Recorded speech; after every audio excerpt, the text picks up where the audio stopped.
Hello, everybody. It's the warm-up on talkSPORT. Max and Barry with you until 1:30. I've got fun listening to Man City fans going, this is the worst thing ever. It's terrible. Some of them leaving the ground. Come on. You've had so much success. Stick with them. It's only 5 games. Anyway, Cambridge didn't win a game for 10 this season. Didn't change. We didn't give up. Anyway, let's do a Premier League review, please.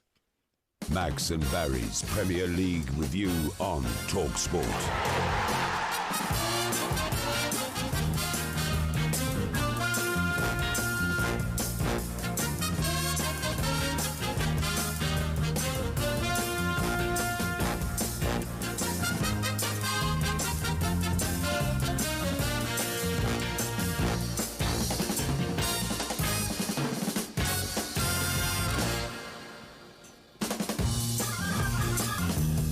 All right then, Barry, should we start the Etihad? What did you make of that then?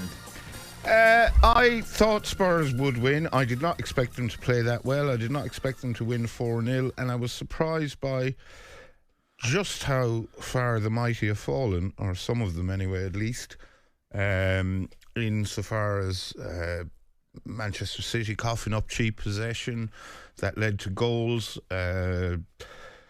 not picking up runners when it comes to marking. I think Ilkay Gundogan is looking like a very bad signing from Barcelona. I would agree with that listener who said that Kyle Walker's legs have gone because he's just getting shown up week in, week out at this stage. And yet, City have lost 5 in a row, 3 of them in the league. They're still second in the table. They could win the league. And they still could win the league. It is, as Pep says, a bad moment, but I still think it's a bit early to panic and lose the run of themselves. In terms of City fans. Yeah. I'm delighted for James Maddison because he's such a lovely footballer. His balance and his touch, he's someone who should be playing and we should be watching, admiring. Like the way he moves on a football pitch is so graceful. And it was a really good switch of Ange to bring him in and drop Brennan Johnson, who is Tottenham's top scorer, and Kulusevski, who is playing absolutely astonishing football superb at the moment. So good, so strong, so sort of deceptively skillful. We've talked about the centre-backs. Don't need to carry on with them. And I think it's a really big moment for Ange, because if they had lost, and I think, certainly I expected them to lose, then, Spurs would have lost more than they won this season. They would have been a few more points behind that race for the top 4, etc. And he's beaten Pep again.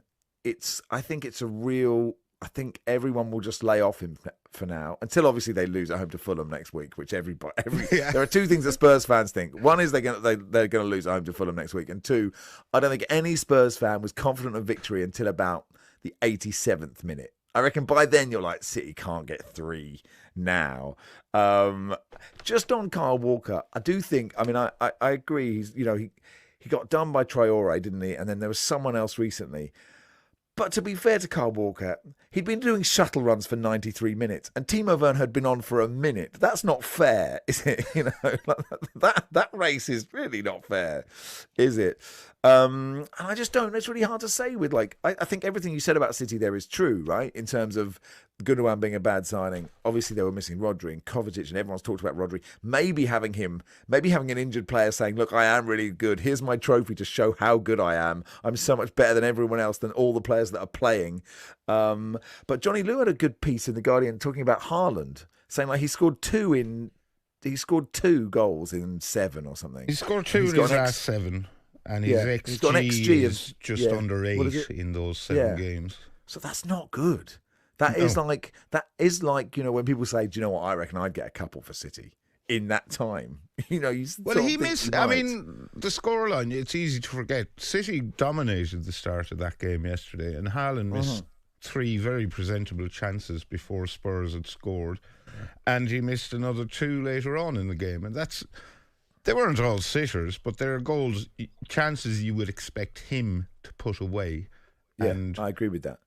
I certainly think, look, his numbers speak for themselves, but there is definitely an argument to be made that he goes missing sometimes in big games. Yeah, I think that's not unfair, but his record is ludicrous. I mean, Yes. there's a sort of similar Harry Kane chat, isn't there? Who got some Bundesliga record at the weekend. But in the big moments.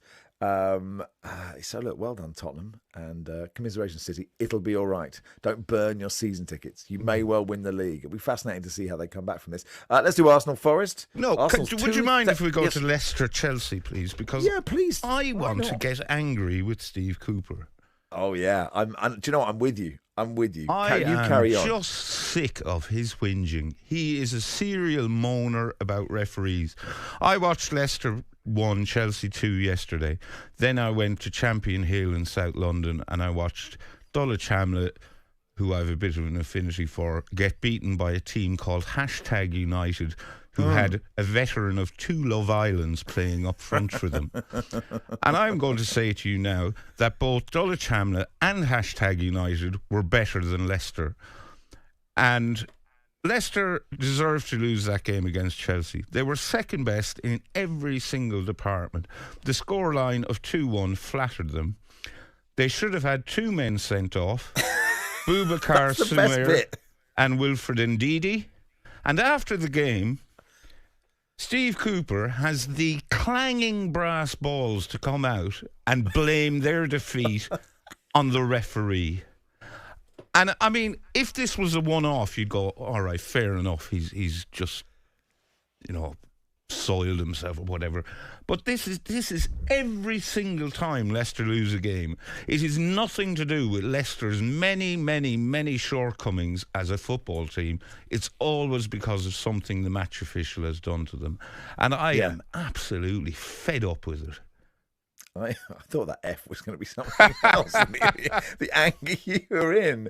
I think you're so right, because also he was really snide about it when he said we've been unlucky with this referee. Come on, say what you want to say, mate. I think that was really low. And you're right. And to single him out and name him, and well, it was obvious who he was talking about, but he named him anyway for good measure. I would hammer him with a fine and give him a 10-match touchline ban for that performance yesterday. Wow. Yeah, I mean, the other thing as well is I think Soumaire, I'm not sure if it's a red, but Ndidi is a red card. Just because it wasn't high, he's nowhere near the ball. He's not trying to get the ball. So, the most controversial moment of that game was Leicester not having a player sent off. So for Steve Cooper to come out and say, well, we've been a bit unlucky. You were lucky with the referee. You weren't unlucky. You were actually lucky with this referee. That's what happened. I agree with you completely. And he might be a lovely man. I don't know. But I agree with you on the constant excuses. And it's okay if you're Leicester to go, look, this is tough. Chelsea have players that cost probably more than our entire squad. Multiple players. You can say that. You can say, look, there's reason actually to lose 2-1 to Chelsea is not a disaster if you're Leicester City. It's okay. And you could still survive because you probably don't need that many points to stay in the league. So, Barry, I agree with you. On AM, on DAB, via the talkSPORT app and on your smart speaker. talkSPORT.